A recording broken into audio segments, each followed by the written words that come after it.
Good evening. Before we get started, if you've been kind enough to watch our slideshow, there has been a correction that we want to issue, and our utter and abject apologies, but it said on the slideshow that the primary is on the 5th of August. That's incorrect. It is on the 4th, which is a Tuesday.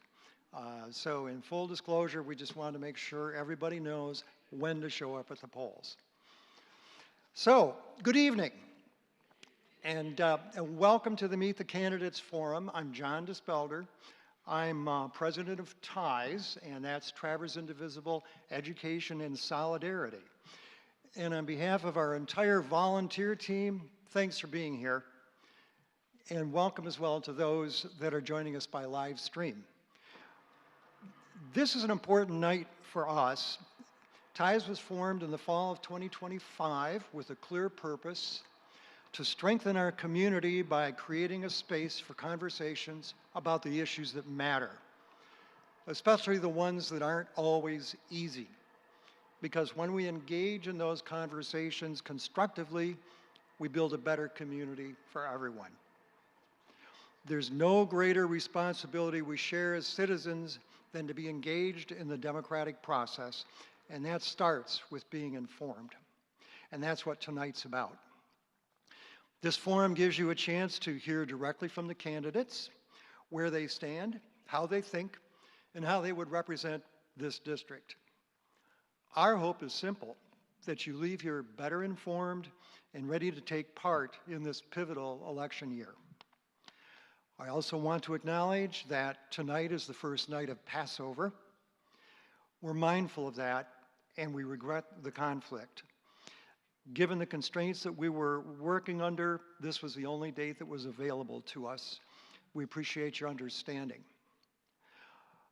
What we're doing here tonight is straightforward, but it matters. It's a respectful, structured forum. It's a chance for each candidate to be heard, and a space where the community can listen, learn, and stay engaged. And at a time when confidence in our democratic system is being tested, gatherings like this make the system stronger. They remind us that democracy isn't something abstract. It's something that we practice, and we practice it together. So thank you for being a part of it. So let's get started. I give you our moderator for the evening, Pat Livingston, News Director of TV 7 and 4, Up North Live. Pat.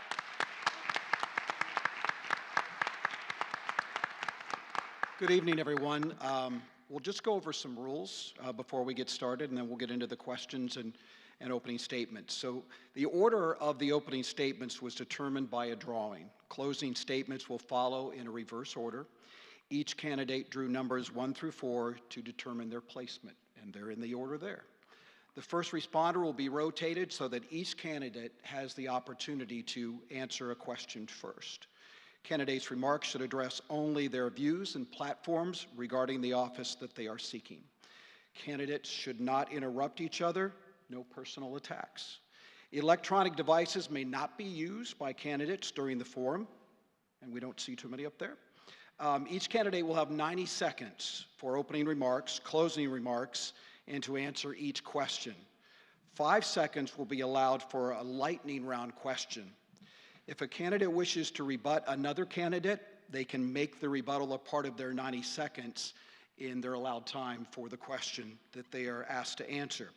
A digital time clock will be visible to all of our candidates, and they can see it. And there also will be signals from our timekeepers. Yellow is 20 seconds, and red means you're done. You have to stop. And finally, a reminder to the audience, please refrain from any applause or outbursts during the forum. Applause will be permitted at the close of the event, and of course, signs of support are not allowed. But let's get it out of your system. Let's give them a hand for being here tonight.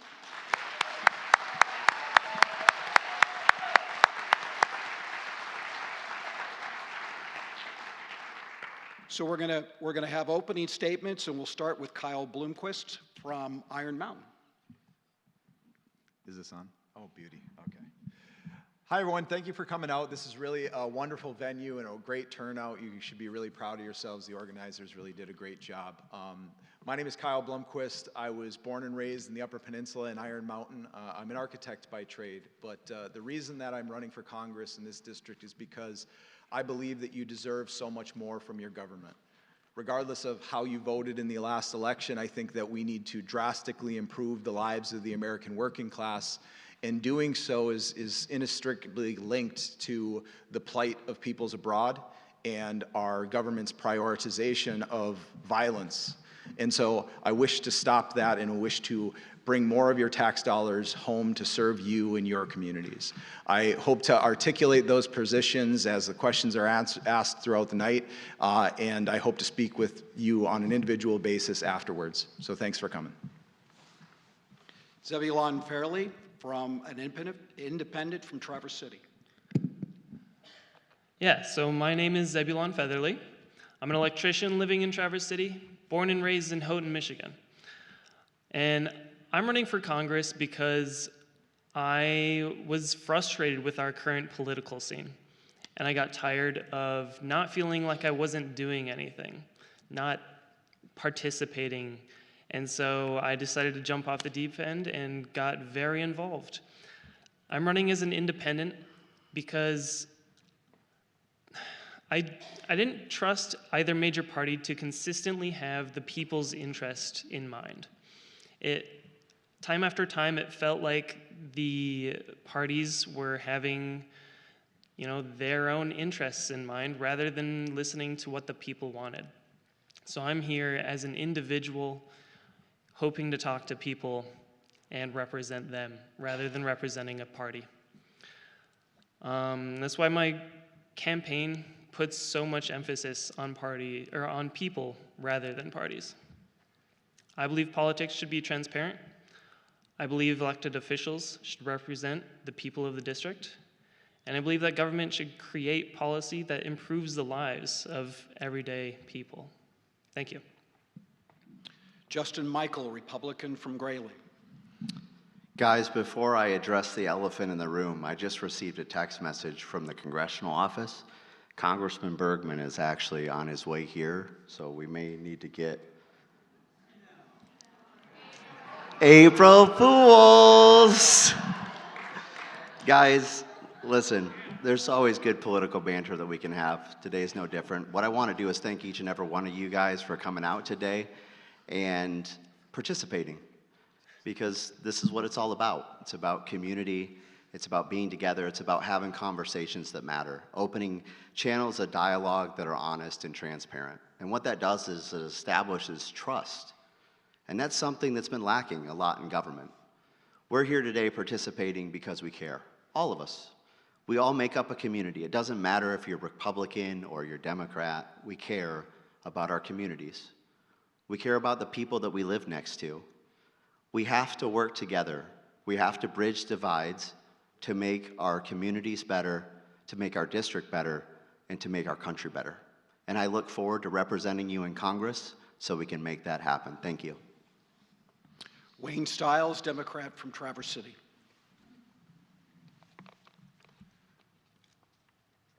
We're all here tonight because we expect more out of our government. What we have witnessed is watching our president roll out the red carpet in Alaska and welcome a dictator and war criminal onto American soil. Then we watched as he coerced the governor of Texas to redraw district maps to steal votes. In real time, we watched him send armed forces into our cities in an attempt to declare martial law, testing the waters in ways in which he can eliminate or postpone our midterm elections. Folks, this is not a drill. The foundation of our democracy is under attack. My name's Wayne Stiles. I'm running for Congress here in Michigan's 1st Congressional District because I will not stand idly by and watch as our democracy is being chipped away.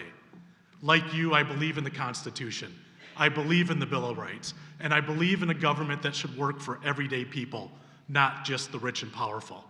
But let's be honest, this next election is going to be a choice between two fundamentally different versions of America, where one path leads to authoritarian rule, where one man feels he's above the law, unencumbered by a pliant Congress, Supreme Court Justice Justices twisting themselves into knots to give them more power.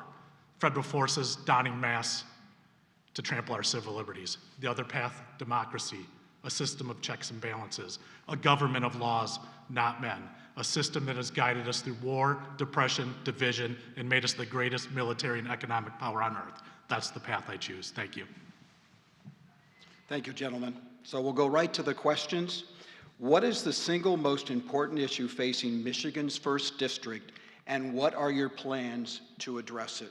We'll start with you, Kyle. I think that the biggest problem in Michigan's 1st District is one of the biggest problems in almost every district in this country, and that is healthcare access and cost. I'm from the Upper Peninsula. I've watched our healthcare system in rural America deteriorate the entirety of my life. Because you're talking about a system that is not built on providing care. It is a system that is built on maximizing profit for a few people. And so I believe in Medicare for all. I believe that we should have universal, comprehensive, inclusive health care that is free at the point of service, that we should provide that regardless of what your age is or what your employment status is, and that we should be able to provide that everywhere in this country, including in places like northern Michigan and the Upper Peninsula.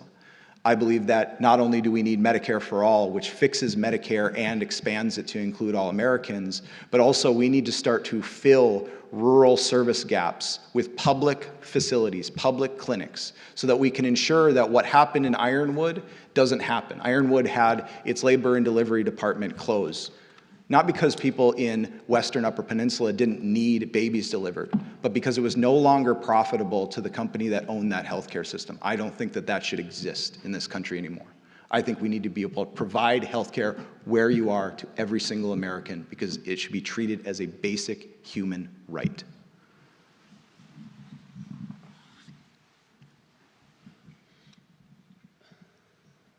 I think the question is quite difficult to answer because it really depends on who you are. But for me, one of the concerns I have is the data centers that are being installed and the possibility for them to really impact our environment that is around us. You know, I grew up in Upper Michigan. I love it there. I love how close to nature it is. And I don't want to lose that. So when data centers are trying to be installed in locations, I want to make sure that we have policy in place that is going to put checks and balances on those projects. Whether it's making sure the energy cost doesn't rise in surrounding areas, or making sure that our water, our natural resources, aren't taken advantage of. Thank you. Justin, same question. Yeah, can you repeat the question for us? Sure. Thank you. What is the single most important issue facing Michigan's 1st District, and what are your plans to address it? The single most important issue that I see and that I hear is there's a lack of dialogue between those who are elected to represent you and you, the constituent. And that's a significant concern. And why that's a concern is because how is someone supposed to represent you if they never have a conversation with you to figure out what it is that they're supposed to be doing while in Congress? I have a really simple plan. When elected in November, my plan between the transition period of November and January is to have 35 forums in 35 counties in 35 days, where I invite each and every one of you to participate under 3 circumstances. The first being, you have to provide me with a problem statement, what it is that bothers you. The second is come up with a solution, something that you've actually looked into and researched.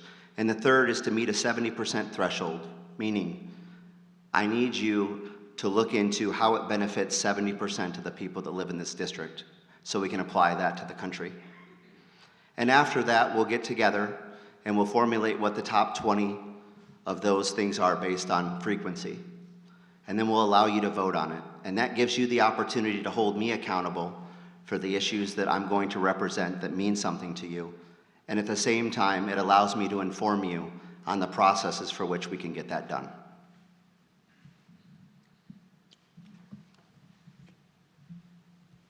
Go ahead. Of all the items we probably have here to talk about tonight: healthcare, affordable housing, our natural resources, affordability. I think comes down to what I think is the most important thing we need to talk about. Our economy. Right now, I believe it's the working class versus wealth concentration. It's not about the stock market, it's about whether working people can get ahead. We need to rebuild an economy that works for the people that are working hard and not just allowing wealth to rise to the top. We have a problem with wealth concentration. Since the 80s, money has been being slowly funneled towards the upper echelon of the United States, and we are standing here not like left versus right, but hardworking Americans shouldering the burden of wealth concentration to the top. And we need effective policies that start redistributing that money and getting it back down to the people who are actually making this country work for us. So some of my solutions are: we need to close tax loopholes, we need to rebalance the tax code, and we need to strengthen our antitrust enforcement. When workers earn more, money stays local, communities grow. Because an economy that only works for the ultra-wealthy doesn't work for hardworking Americans. Thank you. Okay, thank you. Our second question is audience submitted. So considering the state of the economy, what will be your first order of business when you get into office? And we'll start with Zebulon.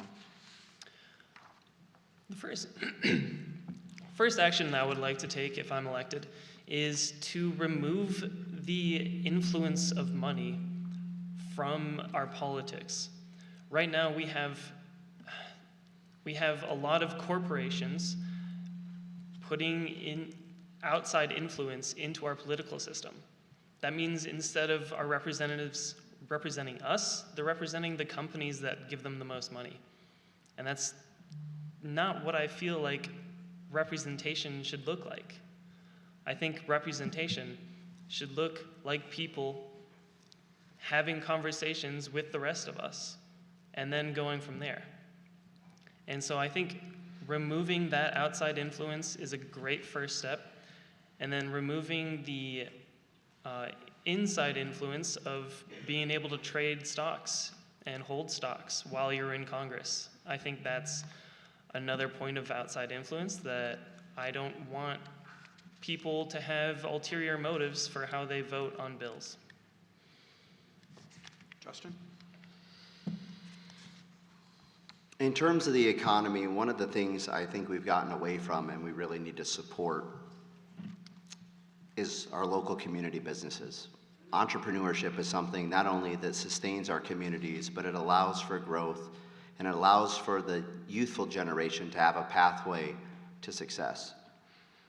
We focused a lot on government investment in communities, but we need to, as people, start focusing on ways that we can build our communities together. I've driven 71,000 miles in the district in the last 13 and a half months. There are a lot of people that are struggling in this district. There are a lot of communities that are aging out and are closing down. A lot of businesses that are boarded up. A lot of people that are struggling to find work. We've got to focus on our local community businesses. We need to keep the wealth in our communities. Wayne?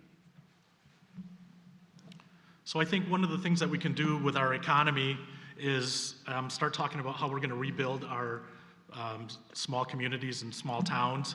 I believe that we can use healthcare as a stepping stone for that.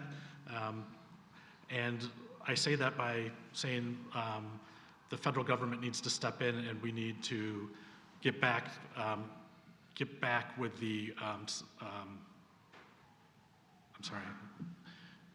the public option. And what I think that will do is that will help people get access to money inside of our communities. And when that happens, eventually people will start moving back to our small communities, and a doctor may come in, then they need to have some offices built, so then you bring skilled trades in. There's going to be administrative staff. They need places to live. Families are coming in, so then we'll be supporting our local schools and trades, rebuilding the small businesses. Small businesses rebuild Main Street, and Main Street keeps families rooted here in Michigan. So that's one path that we can work with our economy, using the federal health care as a way to kickstart that and rebuild our small communities. Thank you.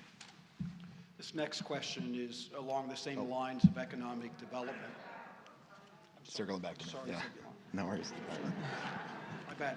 No worries, no worries. I think that it starts by redefining what a healthy government or what a healthy economy looks like.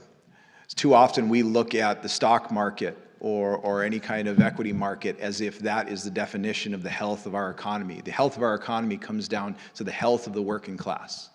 The 90% of us who sell some of our finite time on this earth for $1. And what I believe is we need to have living wages for all American workers. We need to have paid time off for all American workers. We need to have universal child care so people don't have to choose between the vitality of their families and their career paths.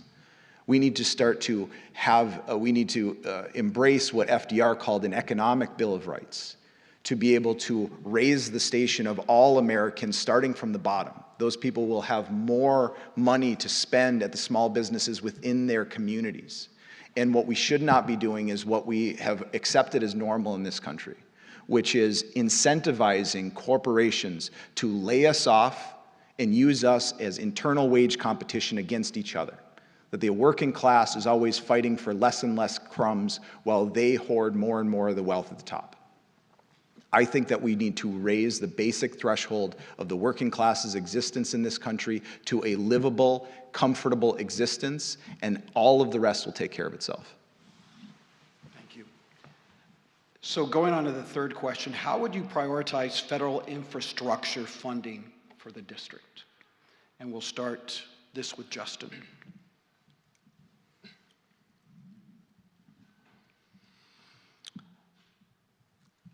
I believe that infrastructure investment in our district is needed. Obviously, at the state level, they've raised the taxes, or gas tax, in order to pay for our roads and bridges. But at the federal level, it's really important. We have a lot of federal highways that are really the lifeline of our district. US 2 is one of them, I-75 is one of them, 27 is also another one, 131. So these are vital to how we operate and how we get around. In addition to that, though, we have bridges that are aging, and we have municipalities that are really struggling to support the needs of our communities when it comes to those infrastructure needs. The amount of money that needs to be spent in our district is vast because we have so many miles and miles and miles of roadways. And in addition to that, there are also things like broadband internet and other factors that we have to look into. Even power in the UP is a significant issue. And you're thinking to yourself, in the 21st century, we're talking about power grids? It's sad. So I really want to champion the investment at the federal level when money is available and allocated to come back to our district because we need it. We need someone who's willing to fight for those resources. Obviously, government spending is a problem, but any money that's allocated or available for that infrastructure, I will personally guarantee my ability to secure that and bring it to our district because it's needed. Right. So with federal infrastructure, I think you can apply that even at our state level. You know, I see world-class research centers. I see modern agriculture, clean energy, good paying jobs in our industries, a tax code that's fair, social safety nets that protect us all, affordable health care, yes, strong borders, but with clear paths to citizenship to those who've earned their stay. But what I feel like we're never going to get any of that if we don't defend democracy first. So we have this laundry list of things that we think are going to, that we want for the American people, and to feel like we are having successful lives and leaving something for a country for our children to inherit. But if we continue to keep like starting these forever wars and spending $1 billion a day with no clear plan for our future, we're literally wasting away all the resources that we have that we could be spending at home. And in Congress, that would be what I would put as my top priority, is making sure that we are spending our money wisely and that it's benefiting the most amount of the American people. Thank you. I think that we need to start by demilitarizing so that we can have more domestic goods, that we need to be able to spend more of our taxpayer money at home building our infrastructure. I think that we need to expand the definition of infrastructure, especially in places like northern Michigan and the Upper Peninsula. I think things like rural broadband unlock communities' ability to entice people and improve people's ability to work remotely, live in the communities that they were born in, the places that they'd like to live in. I think that we expand the definition of infrastructure to include public housing, a return to public housing, because your community is often stunted by the growth of your housing stock. And so that is a major, major component of it. I look at healthcare systems as essential to healthcare systems and schools. If your community does not have a quality general practitioner of medicine, if they do not have an ER, if they do not have the ability to seek care in that community, the ability of your employers to entice new hires is diminished. To not have good quality schools in your community, your ability to hire on new families is diminished. So we need to expand our funding of schools, our healthcare spending, our housing spending, and then address things like rural broadband and, of course, roads and bridges and those sorts of things.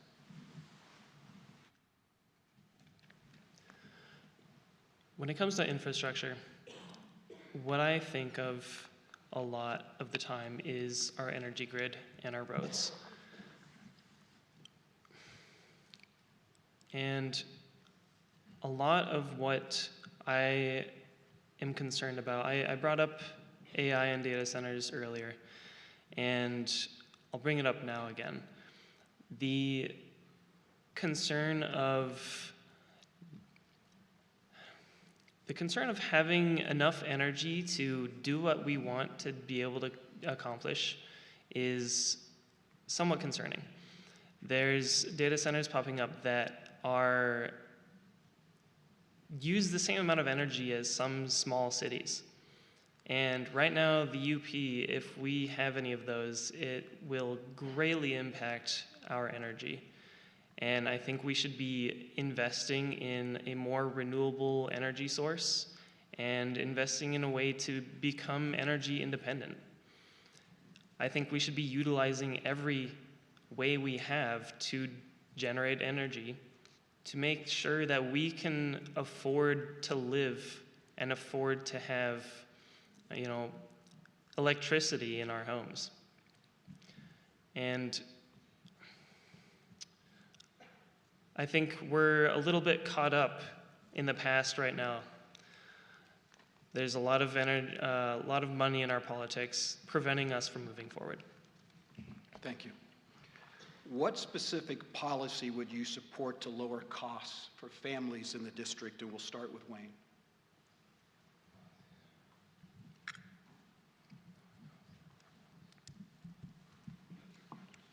So that's another economy question. And to lower costs in our district, and I guess across this country, we have to take a serious look at what's happening. We have a tariff program that is completely out of control. We are left here to shoulder the burden of tariffs that were put in place to give one man political power, where other countries were supposed to come and kneel and kiss the ring of our president to get a lower tariff rate. And in the end, they said, the other countries will pay for it. It's clearly not true. I do some construction work on in my little bit of free time, and I find that, the price of a 2x4 is doubled. So anybody that's out there in industry and is trying to plan for new housing, trying to get people into housing, the costs are skyrocketing right now. I could go into a whole section on housing, but basically what's happening is the average household income in our district is $63,000 people can afford basically a $175,000 house, and houses today for new construction are $275,000 to $350,000 for a modest 1,100 square foot home. So we got a lot of work to do just starting with tariffs alone. Thank you. Can you repeat the question real quick? Sure. Thanks. What specific policy would you support to lower costs for families in the district? I think the immediate one is Medicare for All, is that you're able to spend less of your money on healthcare. Medicare for All, in addition to becoming an actual legitimate healthcare system comparable to the rest of the developed world, is it also reduces costs out of pocket to the American citizen by something like $600 billion a year. And on top of that, you do not have to worry about claim denial or cost-based care avoidance. That would be amazing. When you look at places like the Western Upper Peninsula, you're surrounded by two things. You're surrounded by Great Lakes and that Wisconsin border. That Wisconsin border represents the edge of your healthcare network. So even though you have quality care a few hours away in Wisconsin, you can't get that without doubling your family maximum out of pocket. And that's a ridiculous, ridiculous system. So Medicare for All is a massive one. The other thing I would do is I would repeal the Faircloth Amendment so that we can start building public housing again and address low-end affordability in our housing markets. And then the other thing that I would do to address housing affordability in our communities is I would ban private equity companies and hedge funds from buying up single-family residential and force them to divest from those positions, repatriating more and more of our single-family housing stock back into the hands of owner-occupants, people that actually live in their communities. So I would start with removing the profit motive from our healthcare system. And that would take the appearance of a single-payer healthcare system through the federal government. And then I would also raise the minimum wage and accomplish all that by increasing the tax on the ultra-wealthy.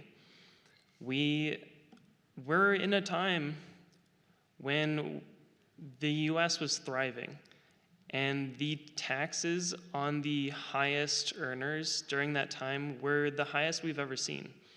They were 70, 80%. And I think we can easily get back to a time where instead of, just continuing to earn wealth, those highest earners are incentivized to pay their workers more, to reinvest in other opportunities to grow our economy. And I think as soon as we fix that massive wealth gap that is currently in our system right now, that's when we truly can see a change. So the question, as I understand it, is what specific policy would I support to lower costs? Is that correct? Correct. Okay. That's a simplistic question. There are a lot of things that cost, right? When you're looking at an economy, are we talking about macro or microeconomics? What exactly are we looking for in cost? Are we looking at food costs, healthcare costs, housing costs, the cost of oil per barrel? Are we looking at international de-dollarization? Are we looking at fiscal policies in the United States that drive inflation? This isn't a simple question. It's very complex. And when you're looking at those avenues, there's different policy for each one. There's fiscal policy, and then there's pricing, there's a supply chain, there's vertical integration. There's a lot of things that make up the economy. And again, you can't make an omnibus bill that attacks or challenges the price of things. It's something that has to be individualized. And if you're asking me what I would do specifically, I would bring people together that are economists, that have different forms of strategies in order to attack each individual issue separately, because that's what's required. We have to do the research, and we have to, I don't know what the time is here, but. We're fixing it here. Okay, perfect. But we have to make sure, and I don't want to go over time, but we have to make sure that we're doing this as strategic as possible so it works. We can't just use filler words and terms and say, we're going to lower policies based on the economy, and we actually need to attack it strategically in order for it to get done. Okay, this is audience-submitted question. Taxpayers spend an estimated $153 billion annually on public assistance and approximately $181 billion annually for corporate subsidies. What, if anything, would you do regarding the disparity since your constituents are paying for this? I think, oh, I don't know if we're, what? Are we good? Okay, there we go. All right. I'll talk until, oh, you got it? Okay, beauty, sorry. Can you repeat the question? I'm sorry. We'll get it sorted out, eh? Yeah. Taxpayers spend an estimated $153 billion annually on public assistance and approximately $181 billion annually for corporate subsidies. What, if anything, would you do regarding this disparity since your constituents are paying for it? I think that we need to tax the ultra wealthy so that we can actually provide the things that the American working class needs. We need to be able to improve our social safety nets. And I would look at things like corporate subsidies as on the chopping block. You know, somebody had said recently, I won't call them out by name, but they said that, I don't believe that a company who is enjoying corporate subsidies should be able to pay their employees, a substandard wage, an unlivable wage. And so they should lose their corporate subsidies. I'd say this, they should not have the option to provide a substandard wage, and that they should not get corporate subsidies, because for the most part, those corporate subsidies are really just there to bolster their profitability, and it leads to a massive, massive power discrepancy in our government. When those individuals or those corporations are able to pay us substandard wages, and then we are forced to go on those public assistance programs. Those public assistance programs are very much an additional subsidy to those corporations, to those bad actors. And so what I would encourage people to look at in terms of our social safety nets is start to approach them from that perspective, is understanding that most of the people who are on public assistance of any kind are there because their employees are shafting them on wages, that their employees are not keeping up their end of the bargain to provide for the vitality of their workforce. We should not be subsidizing corporations who don't care about their workers and who don't care about this country. We have enough companies as it is that are beyond large who are still getting subsidized. Like, if there's a company that is doing just fine, there's no reason that the people of the United States should be paying for its continued thrival. And especially when we're at a time where we have so many things within our own lives that we're not sure about.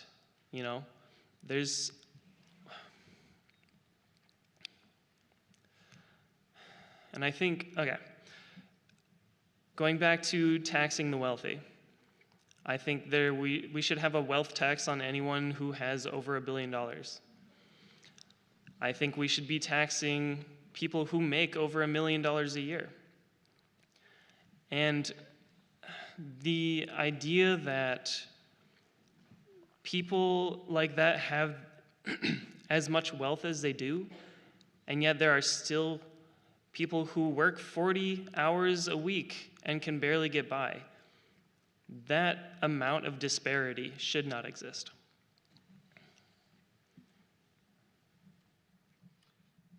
Can you just give me those dollar figures again, really quick? $153 billion annually on public assistance and $181 billion annually for corporate subsidies.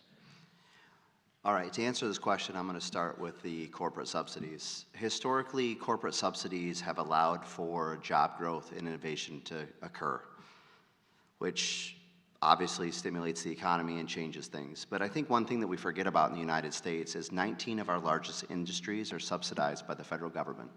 And I can list all of those out if you want to, but we'll make it short. Oil and gas, there's food, housing, healthcare, and the list goes on and on.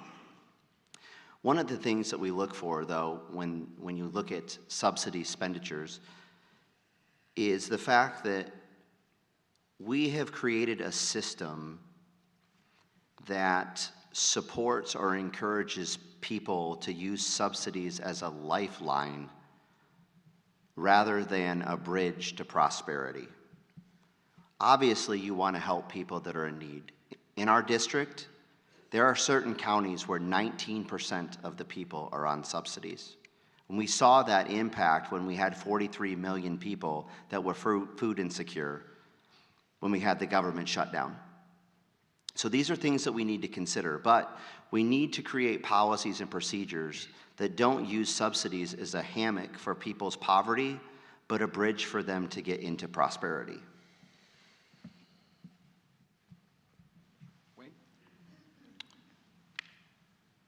In my mind, what needs to happen, I mean, it sounds like a two-part question, and it sounds like from the position you're going from is that in the middle, we're shouldering the corporate subsidies for the wealthy, and then we have people at the bottom that need these subsidies. I always think like corporate subsidies for the wealthy and rugged individualism for the rest of us down here.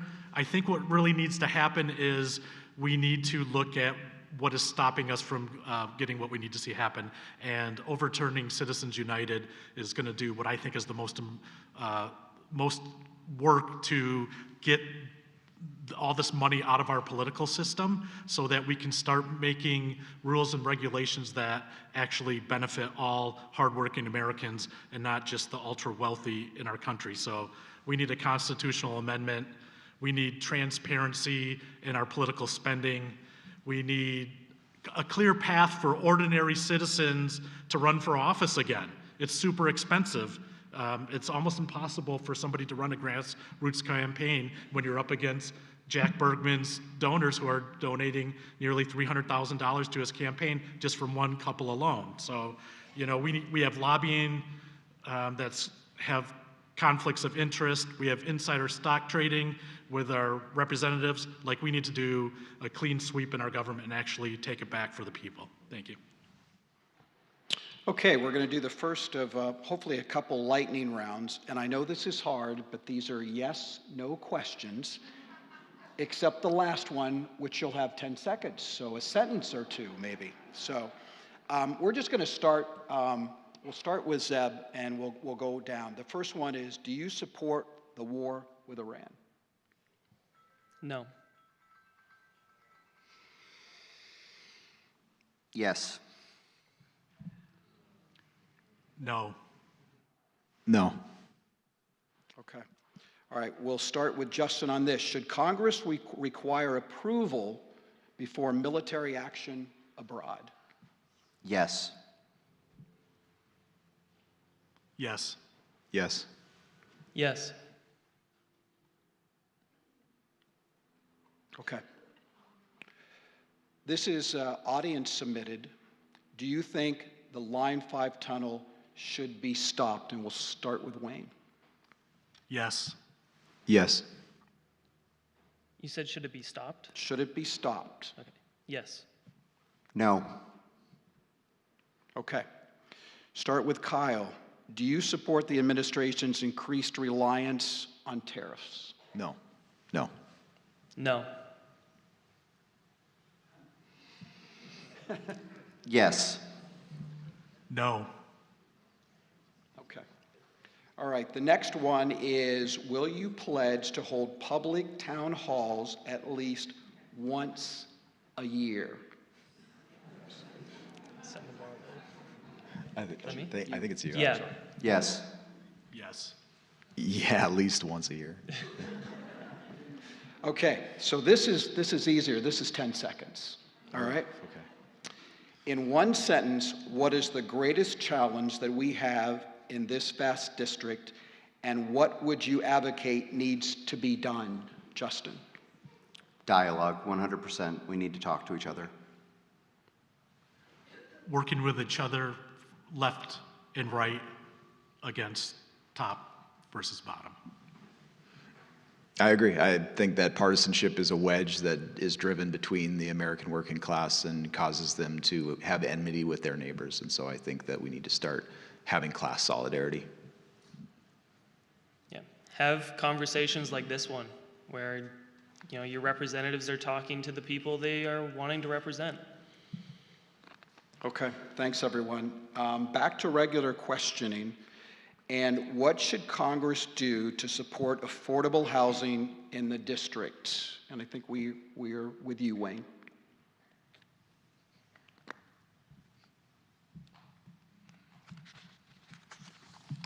I touched on housing a little bit.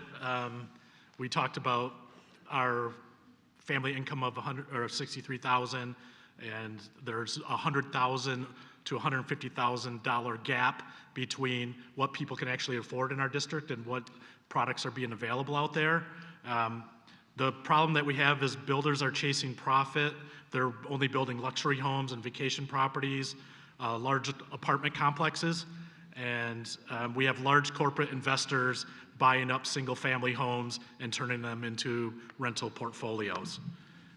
We have a tourism and seasonal rentals are a part of our regional economy, so I'm not saying we have to stop every person out there from having their Airbnb, or because we need these places available so people can come spend money in our district. I think what we really need to do is we need to make sure that we have rural housing gap grants, and we need some down payment assistance for first-time home buyers, tax incentives to refurbish older housing stock, and historical home revitalization grants. We also need infrastructure to upgrade, and maybe we need certain areas so people want to revitalize those homes, and we need some mixed-use zone housing. Thank you. I think that you start by forcing private equity to divest from single family housing stock. I think that's a big component of it, not only here, but throughout the country.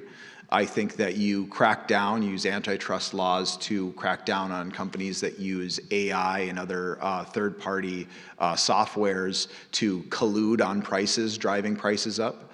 I think that you address housing by providing it on the low end of the market, treating it as infrastructure to have low end affordability within your community. And the only way to do that efficiently is through public housing. That means public dollars go in, and it doesn't go into the hands of a private equity company to manage for the next 30 years, but it becomes a public asset, publicly managed, and that deep affordability is guaranteed for people on fixed income, for people within the service industry and other things that we need within our community, and those people tend to be priced out.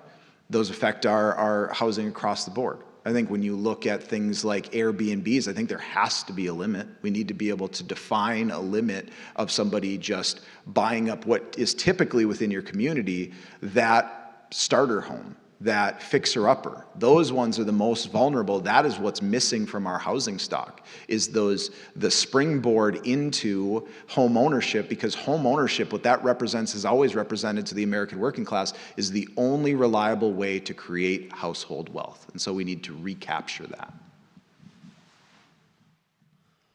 I want to look a little bit at the supply side. And how I do that is really taking how we see trades, right? I've been in the trades most of my life, most of my working life, and I feel like our schools right now are hyper fixated on the 4-year degree.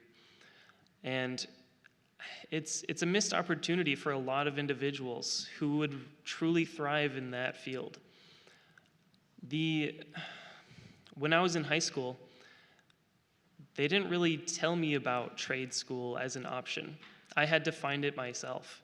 And I think if we truly give it as an option to people coming out of high school as a way to really get into the field from the start, I think that could really help us moving forwards and help us with the having builders and increase our supply. Justin? We're going to play a lightning round. I'm going to need your participation. How many of you believe that affordable housing is important? Raise your hand. Okay, my next question for you is, how many of you currently live or reside in a house that you have a mortgage on or that you own? Raise your hand.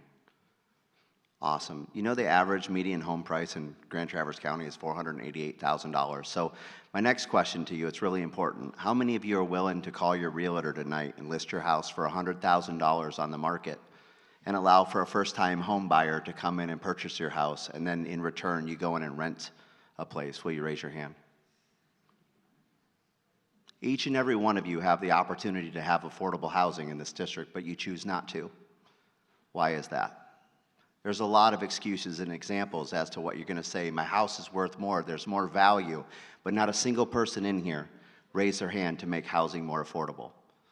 We talk about it all the time. We need affordable housing, but yet we have the powers and ability to have affordable housing, but yet you choose not to do it. And you choose not to do it because if 3 or 4 of you in the same community with the same specs sold your home at $100,000, your municipality would call you, your neighbors would call you, and they'd be mad because you just lowered the value of their homes. It's a human condition we called greed. Think about that when you talk about affordable housing.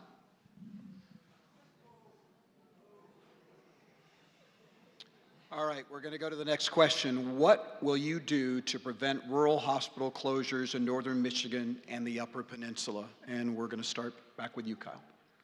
Oh, back with me? Okay.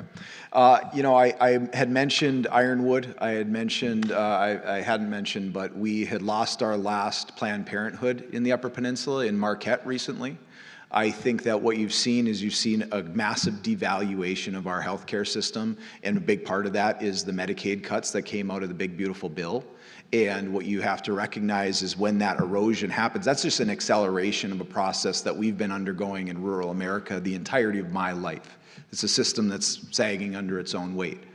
I think what you do to prevent it first is that you fund your rural healthcare systems by passing something like Medicare for All. And then if those companies that own those healthcare clinics want to close, then guess what? That has now created an opportunity for the federal government to step in and create public clinics that can do so, and they can manage that market. My general belief is this, is that if your tax dollars went into it, I would prefer that you regain ownership of that. And so instead of just pumping more and more dollars like the state of Michigan tried to do in Ironwood to entice them to keep that labor and delivery department open, I would rather those taxpayer dollars be spent to manage that clinic. I would rather those taxpayer dollars be spent so that the public owns that clinic. And now what that exit from that private company exiting from that community has done is now guaranteed that that will never happen again, and that they have now exiled themselves from that community, but we have not lost care.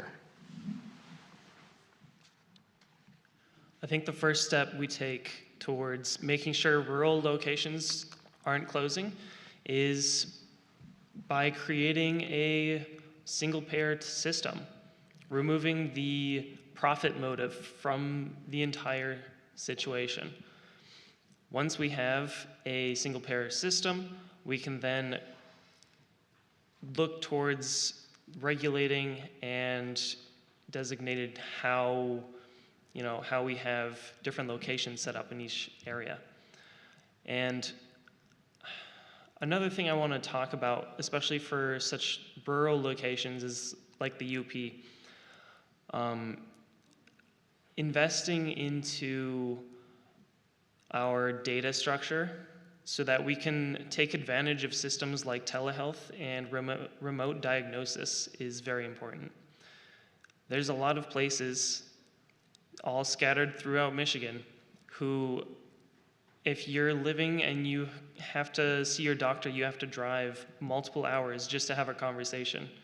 And I think making it possible so that you don't have to take that drive, you can just, look at your charts in a Zoom call online with your doctor.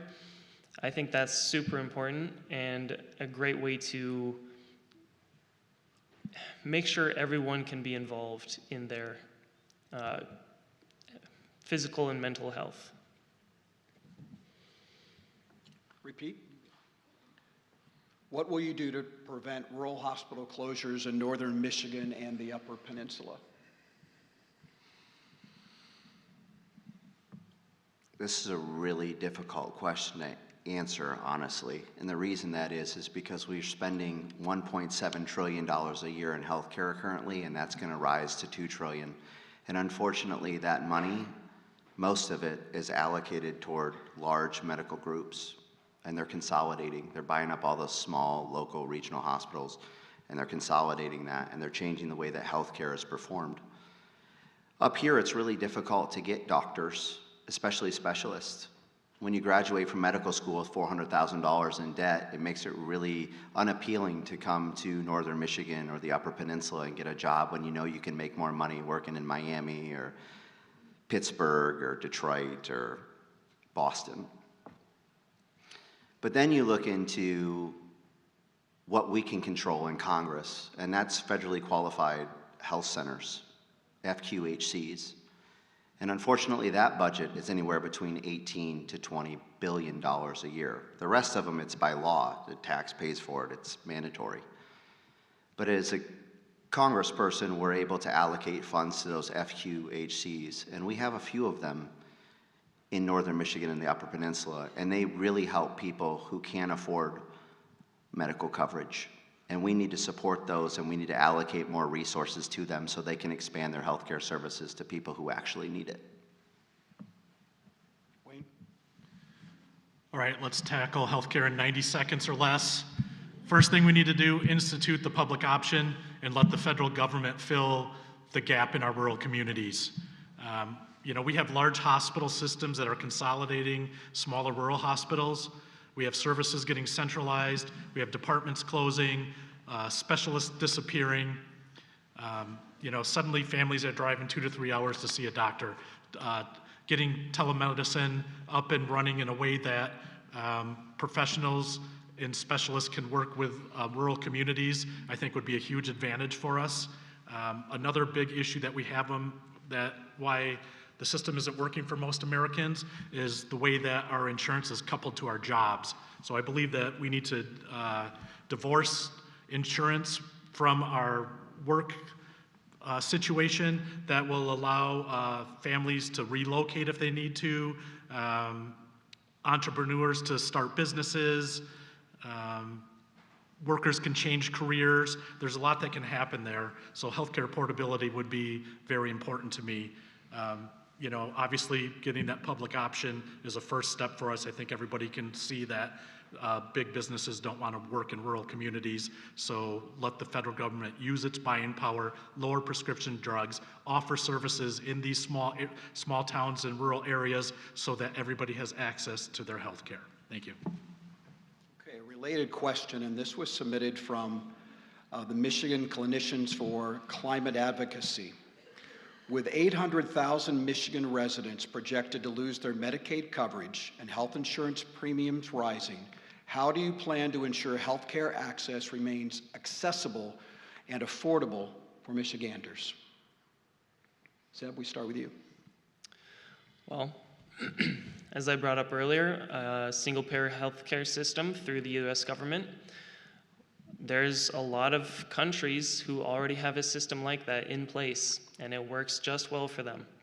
I don't see why we're not following suit of people who have already tried something and proven it works.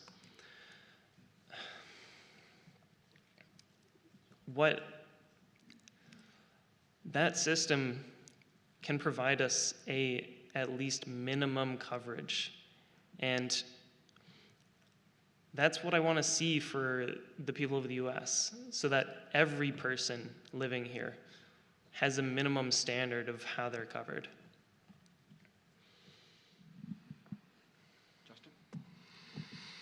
I can tell you one thing, I don't think throwing more money at a broken system is the answer. And that's what we're doing. And that's what we're going to continue to do in healthcare. We need to reevaluate how we're going to move forward with our healthcare system. What changes need to be made in order to make it affordable and accessible to people. And I don't think that that's an answer that any of us up here can answer at this given time. We need to bring the stakeholders and shareholders into meetings and have difficult and honest dialogues and discussion about how those things can be done. And it's not going to be a partisan situation. Any political party that tells you they can fix the healthcare system's wrong. It's something that we have to bipartisanly work together to fix. It's something we have to all agree upon because it's coming out of our pockets. Currently, it's unaffordable. We call it the Affordable Care Act. It should be now the Unaffordable Care Act. We need to change it. I feel like I've answered about healthcare on 3 or 4 different ways, but I'm willing to give it another shot. So with a single-payer healthcare system, which I believe would be the second step, would be that money then will be in people's pockets where they live. It is clear from the number of weed dispensaries in Traverse City and across the rest of our district that businesses have figured out to go where the money's at. So if you give people access to their healthcare dollars, the businesses will come there. The specialists will come there. Our children that we've well educated and go out and get these medical degrees and other professional jobs will want to come back to the district because they'll realize, hey, I could open a small practice back in my hometown because the people have access to money to get their health care. That boosts the towns, it helps the system, it will allow doctors to treat patients, not paperwork, so that will take a lot of burden off the system. Clearly, we have an issue with the insurance industry being a middleman that is keeping our healthcare professionals at bay from the people that actually need healthcare services. I think it's a farce. It's gone on way too long. We're the last country in the industrialized world that doesn't have a single-payer healthcare system. I don't care if you want to call it Trump care, as long as we get something that works for everyday people. Thank you. Kyle? You know, I think that the first thing you do is you can reverse the Medicaid cuts. You can reverse the cuts to ACA subsidies. You can do the things, undo the harm that was most recently done. You've heard me talk about Medicare for All. I think what we need to acknowledge is that the entire argument behind those Medicaid cuts, the entire argument behind the harm, the most recent harm that was done to us, is this argument that there are these able-bodied 25-year-olds living in their mother's basement playing Xbox, and that somehow they are robbing the federal government of care, something that's provided by every other wealthy nation in the world. And so we need to do away with a framework of haves and have-nots, and we need to acknowledge that healthcare is a human right and that it is a responsibility of your government to provide it. Every other developed nation in the world does do that, and they do it, shock horror, at about half the price per capita as America does it. And that doesn't just include the care itself. America pays around between 3 and 50 times what the rest of the developed world pays for prescription drugs from the exact same manufacturers for the exact same drugs.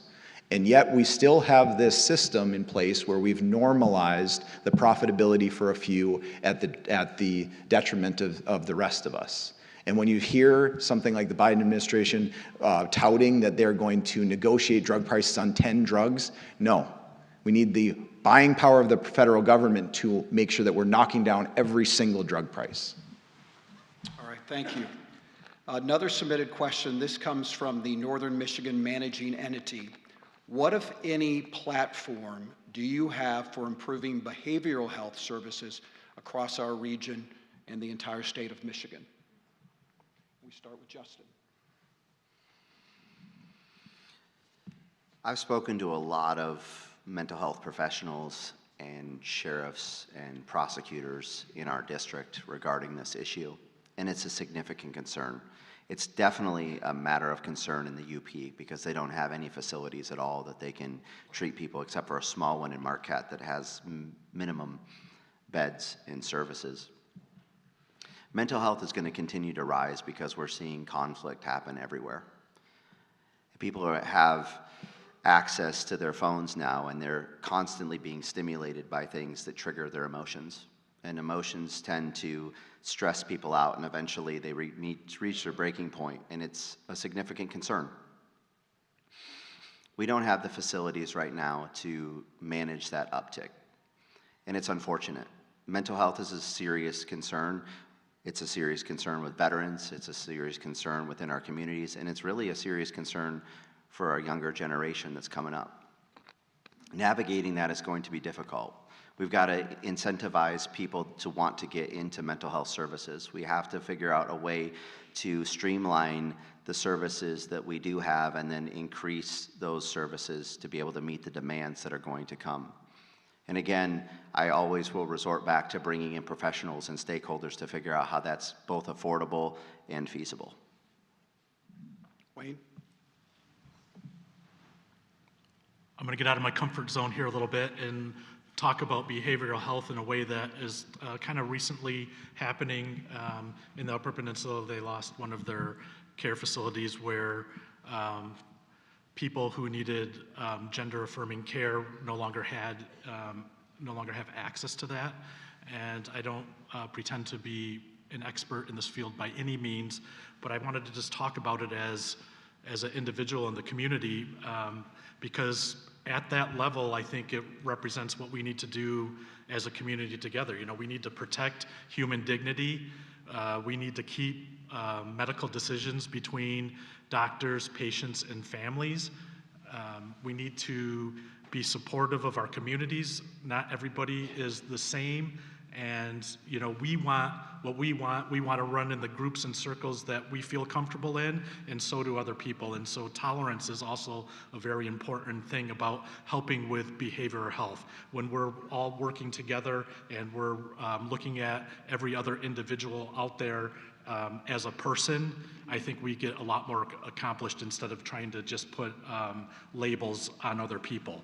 So, you know, I don't think the government should be in the business of making these personal medical decisions, yet I believe that we need to support the medical staff so they have the tools that they need, that the psychiatry groups can come forward with positive care plans for people with behavioral health, and that we step aside, we just give them the tools that they need. Thank you. Kyle?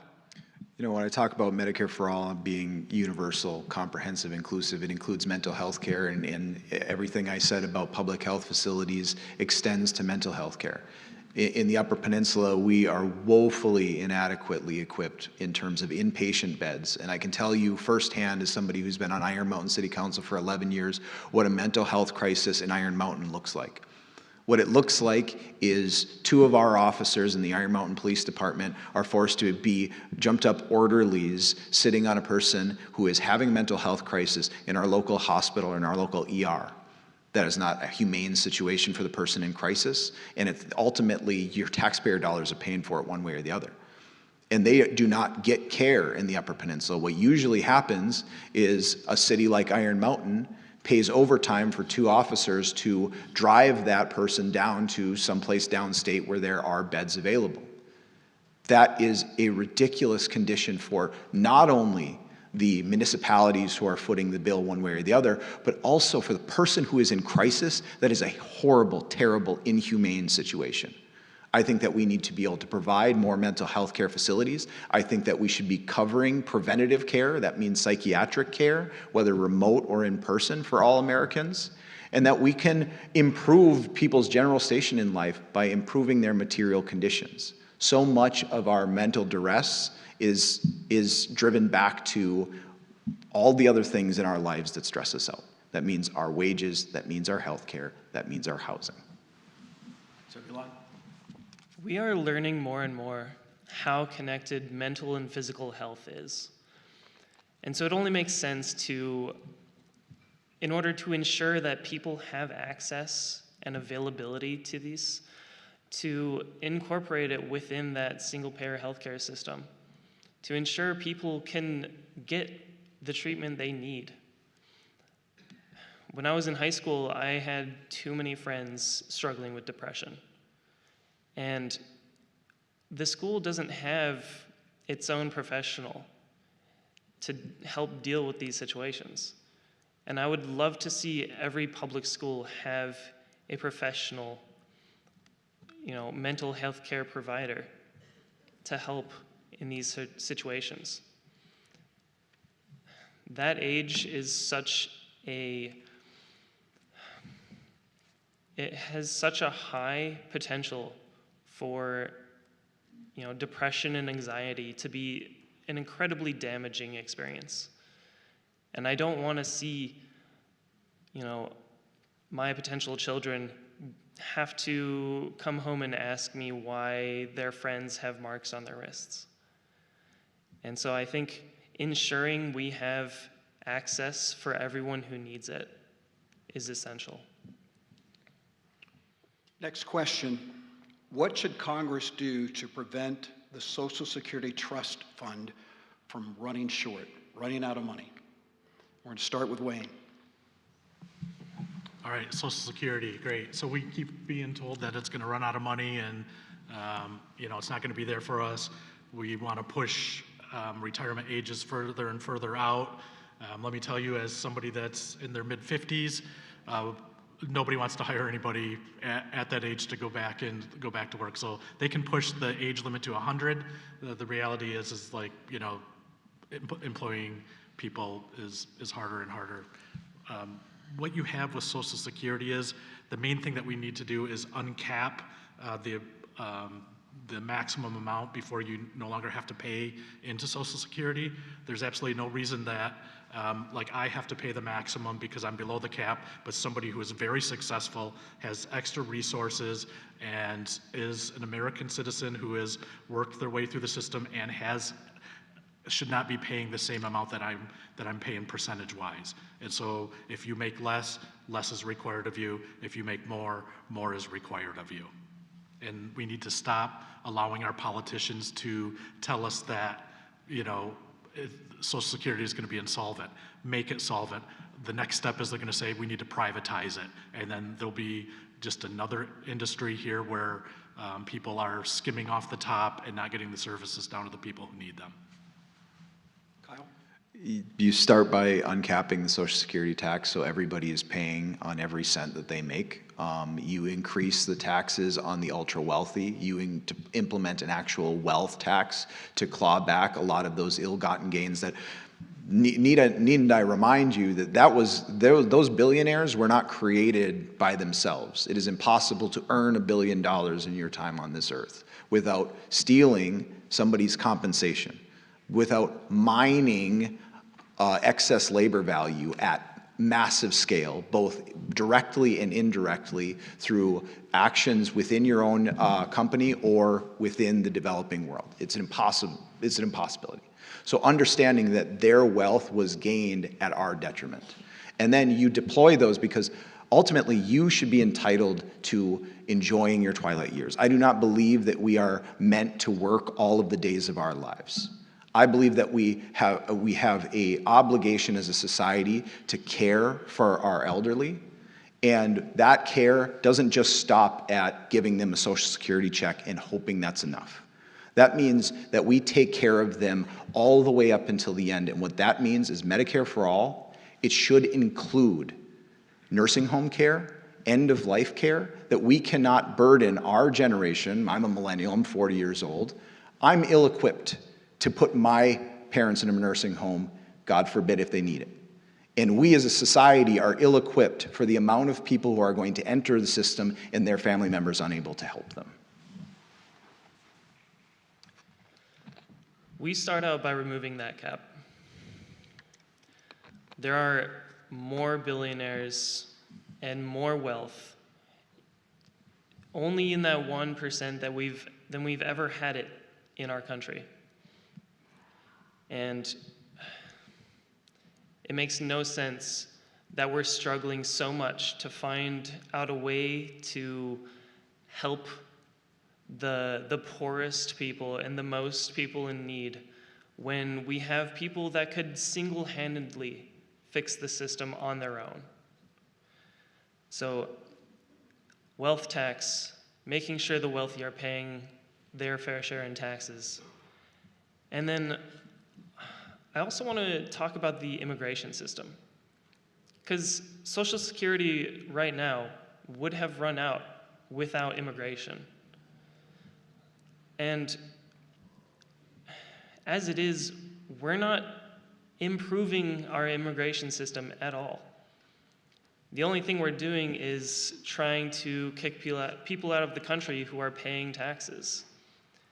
And I have nothing against removing people who are violent or break the law, but if people are here peacefully and paying taxes, then it makes sense to incorporate them within the country. And if people want to join this country and pay taxes and pay into this system, then I say let them.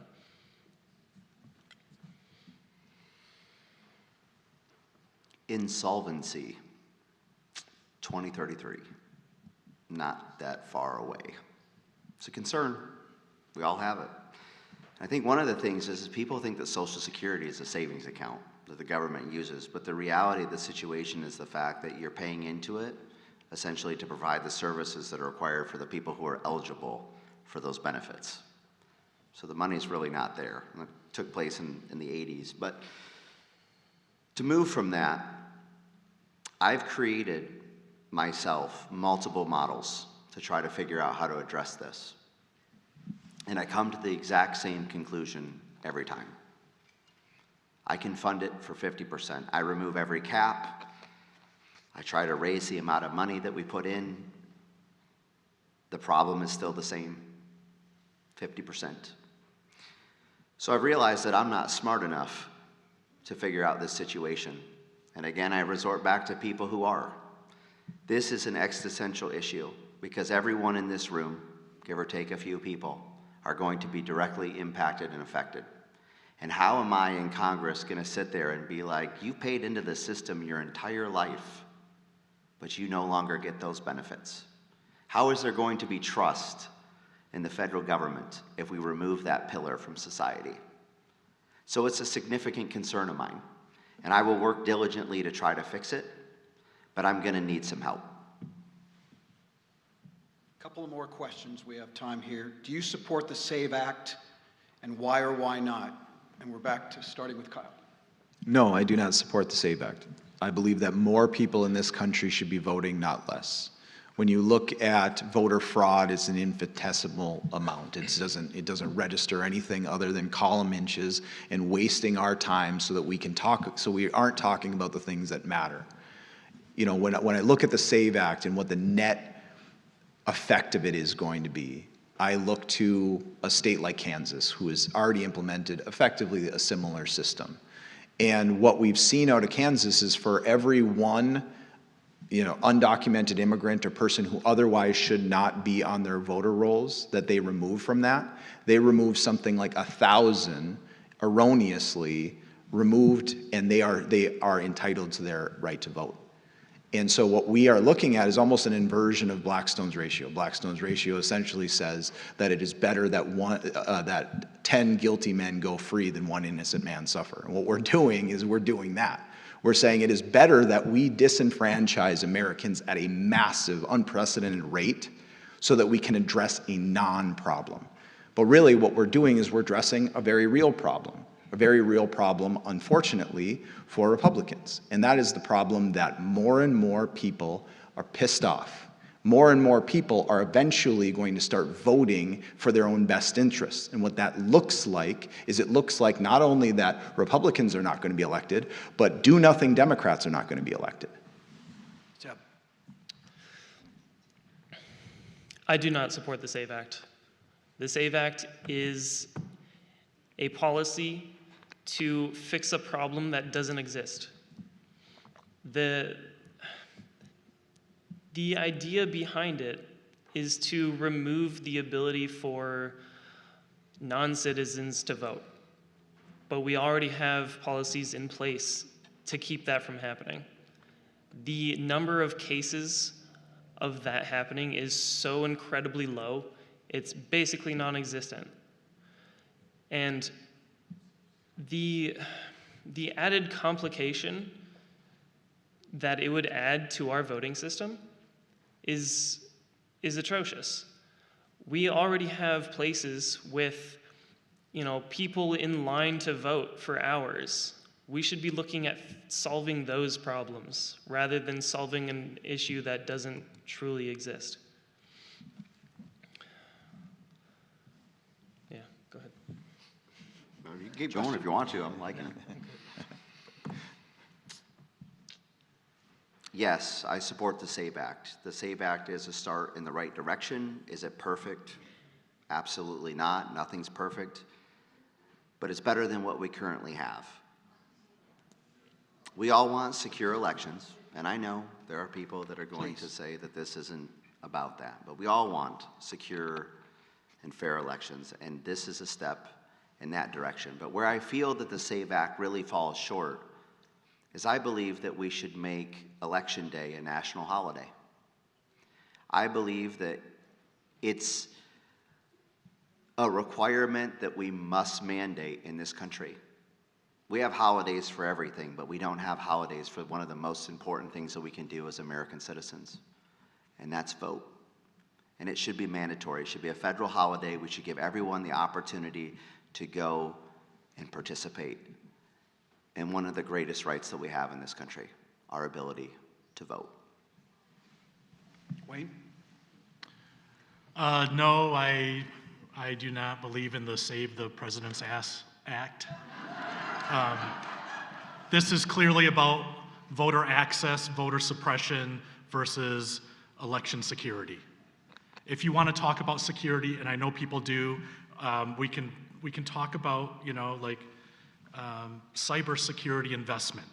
We can talk about supporting our county clerks, giving them the resources they need to make sure the elections are running smoothly. We can work towards modernizing our voting. I believe that I am a more informed voter now than ever when I'm able to sit with my coffee and my laptop and hunt down every single candidate on the ballot all the way down on their social media and find out what they're really about. So just everybody going back to the poll and signing up for one day is not an interest to me. So yes, we need election security, but isn't it crazy that we're right here, right before the midterm election, and suddenly we're worried about our votes being secure?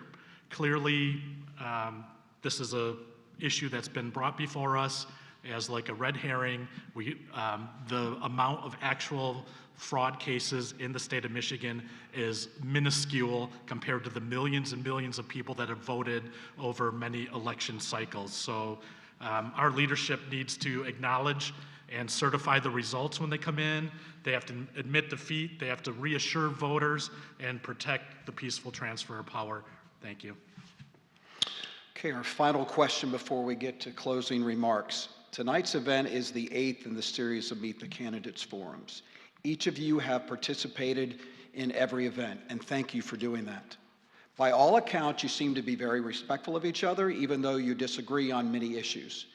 If you were elected to represent the 1st District, what lessons from this experience will you take with you to Washington?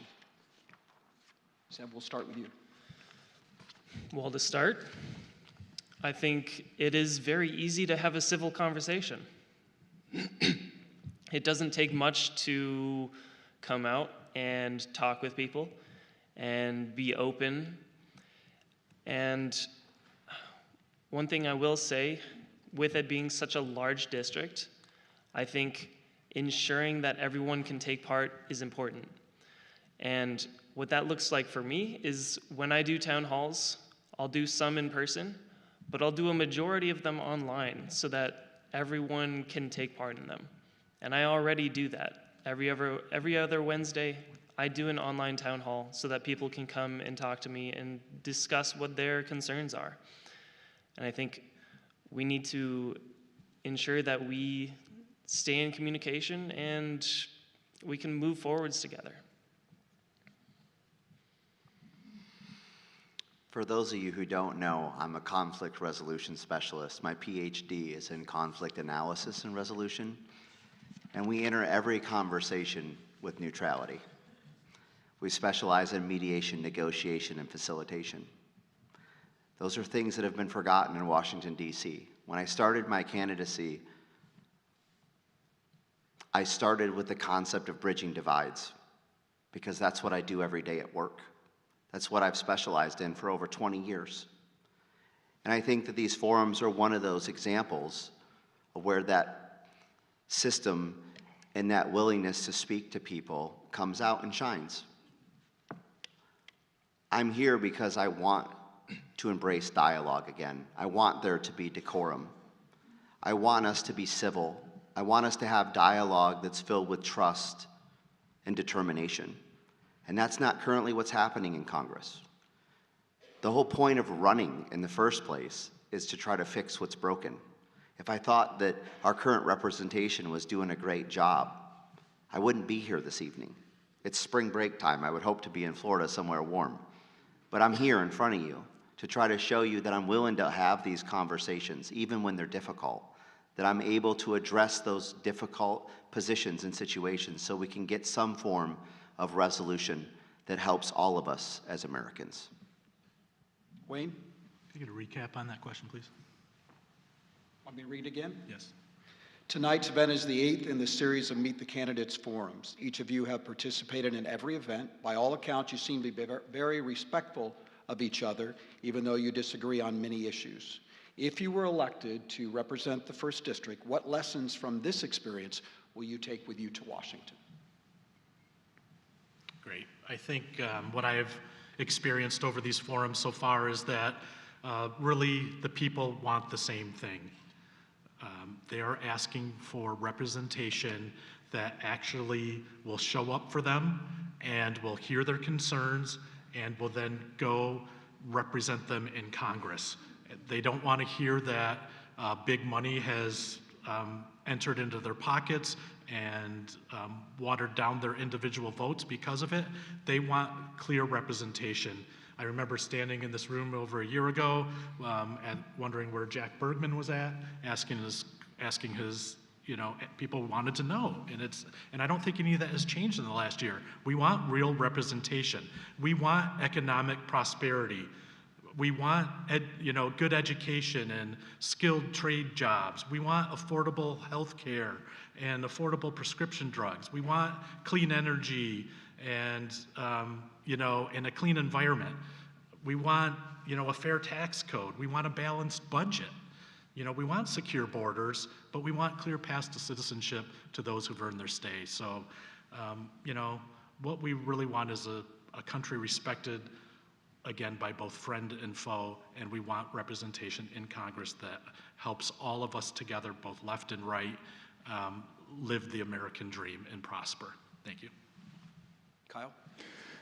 These forums have been really great. I've gotten to know a little bit about the folks that have been sharing a stage with me, as well as people who have been to multiple events. Even if they disagree with me from a political perspective, we're all neighbors.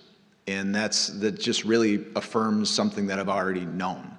Most of my friends in Iron Mountain are Republicans, believe it or not, and it's always interesting for me as the one person who's, call it on the left, whenever we go out for drinks. But what I see in this room is the same thing I see in, So Blue in downtown Iron Mountain, is that ultimately we all have the same problems, that we have so much common ground. We have common cause if we just recognize it. And I think that these forums have been a massive boon to that feeling. Is look around you. You're sharing an auditorium with people who you might not agree with, but you're able to just exist as neighbors in a democratic process, an informative process. And all of this has been done with the utmost good faith. And I think that good faith is exactly what is missing from Congress right now, is people who are willing to participate in debate. Not necessarily to capitulate to the other side's framing or compromise in the middle, but find the areas where we do have common ground. I look to somebody like Ro Khanna and Thomas Massie. Do they agree on healthcare policy? No. But they will expose the Epstein files together. They will put forth war powers resolutions together. They will do the things that they agree on, and I think that is necessary. All right, time for closing remarks. Again, 90 seconds, and we'll begin with Wayne. I'm not running for Congress because I need a job, and I'm not running for Congress simply to try to move the bar. I'm running for Congress to flip this congressional seat blue and get a guardrail back up on our democracy. But I can't do it alone. We're up against billionaires and super PACs and all the money that has infiltrated our political system since Citizens United and watered down our individual votes. But I think we have something even more powerful. People who are ready to stand up and fight for Michigan's future. People just like you. So if you'd like to join my campaign, I welcome you. If you'd like to make a financial donation, I thank you. I'm asking you for your vote so that together we can defend democracy, we can fight for everyday hardworking Americans, and we can restore the promises of America for our loved ones.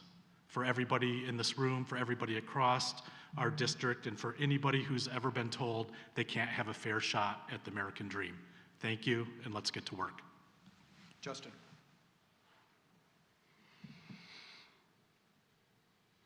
I came here today with one mission, not necessarily to gain your support or gain your vote, but to earn your respect. It's difficult to be up here to answer questions that you've never seen or heard before, be in rooms that you know there's a difference of opinion.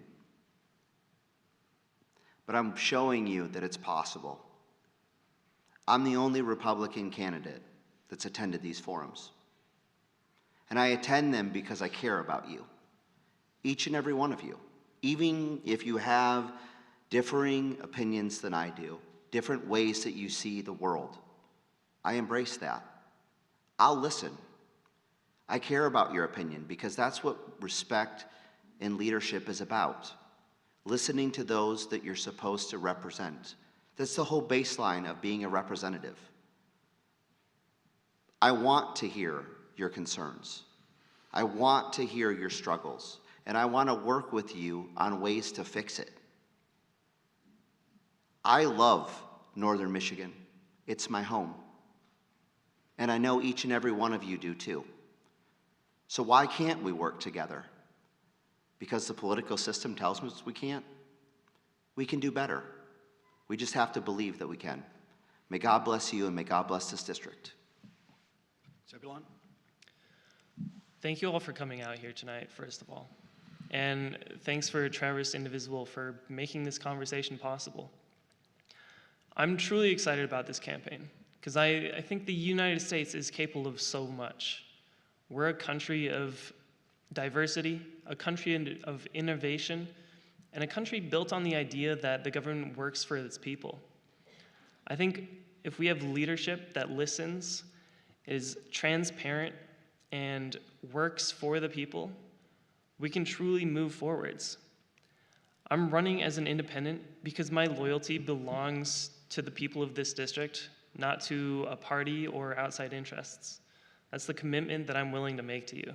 No party, just people. Thank you to everybody who came out. This is a really great crowd. This is a really great venue. I know a lot of work went into this, and I respect everybody who participated, and I respect you all for coming out.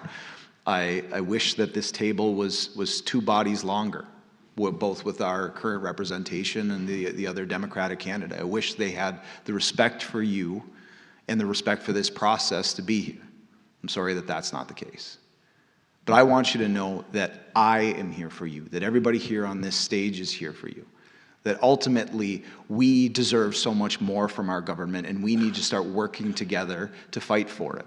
We need to start to coalesce the burgeoning masses, the 90% in this country, and start taking back the things that are ours, the things that they have stolen from us, whether that be liberty, whether that be prosperity. That is ours, and we need to claim it together, and we do need each other to do it. And so I thank you all for coming out. I hope that I answered all your questions to the best of my ability. Otherwise, I'd love to talk to you afterwards. We're going to have an event this coming Saturday, and I'd love for you to come out. It's going to be here in Traverse City. You know, ultimately, I'm espousing my beliefs up here as honestly as I possibly can. I'm never going to try to triangulate to a position I think is popular based on the most recent election or the most recent poll and accept injustice and inequity along the way. I'm going to set my North Star at justice, at equity, and I'm going to try to make that popular with my neighbors. Thank you all. Thank you. Let's give them a round of applause, everybody.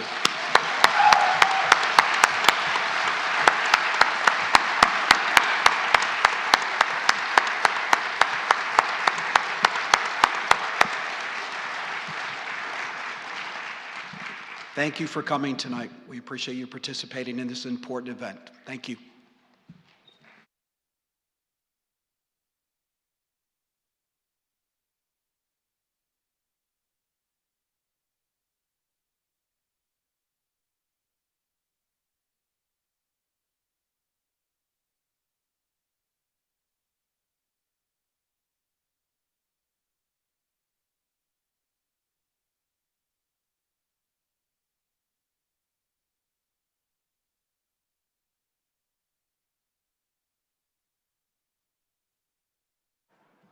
Oh, on your way out, there will be another session back in the sculpture court. There's still some food there, some soft drinks.